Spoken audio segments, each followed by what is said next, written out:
His only hope here is to stop that arm coming right away over the top. Easier said than done when you're fighting the world champion. There it is again, and it's a pickup. There it is, Ippon. Beautiful pickup there. He grabbed the trouser leg and picked his opponent up clean onto his back. How they can let him settle with that, he's so dangerous with it. Ippon given, Stefan Tranu the winner. Okay, so this is the classical Khabarelli where they grab the leg. Now today you cannot grab the leg, but this is old school.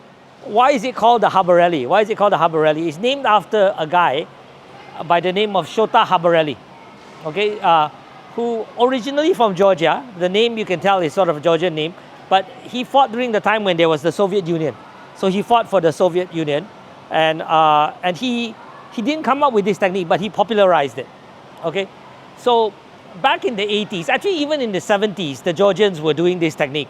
But in the 80s, two players made this technique famous. One is named Shota Khabarelli, and another one is named Bodavelli, okay?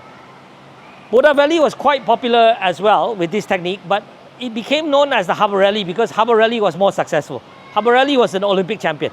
So classical Khabarelli is done usually in a right versus right situation, Ayotsu. If she's right-handed, then Khabarelli, who's right, can do this technique because he needs to grab over here like this, okay? And then he'll do his technique. If she's left-handed and she's like this, Khabarelli cannot do his technique because the grip is like this. And Khabarelli always wants to grip like this.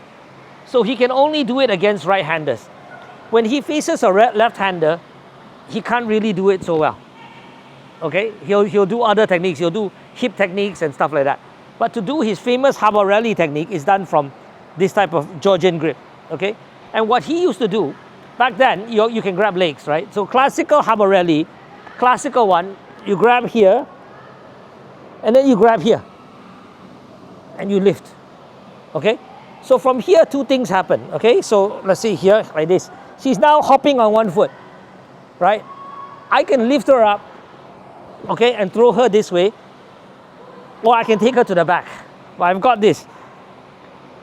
If I start lifting her, she'll pull backwards, right? You resist. Yeah, when she resists, then I ouchi. So she's sort of like in a catch-22 situation. I try to lift her, she pulls back. She pulls back, I ouchi her. Now, on the other hand, let's say I go here, and I start to ouchi her. Right? I start to take her back and she pushes forward to stop me from taking her back. Then I lift her up. So you understand? If I take her ouchi-gari to the back, she pushes to the front. When she pushes to the front, I lift her. If I lift her and she pulls to the back, then I take her to the back. So when I get the Khabarelli, when I get this type of situation, she doesn't know what to do.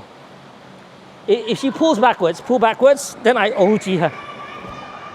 Okay?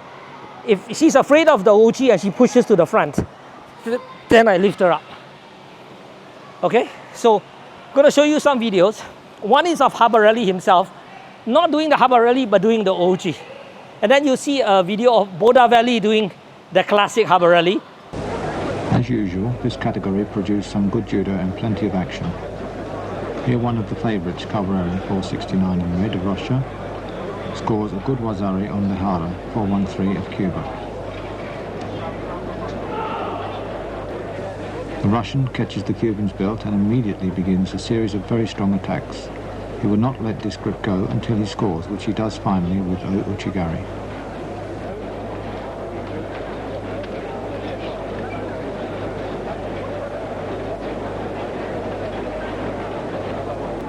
With both the very strong Russians, Bodavelli and Yaskovitz entered into this category, we expected Europe to do very well.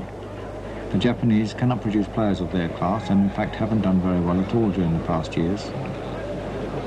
Here Bodavelli, 570 in red, defeats Sui, 529 of Hong Kong with his favourite technique. The Russian takes a strong belt grip and leg hold, lifting his opponent over the top with this unorthodox throw for Ippon.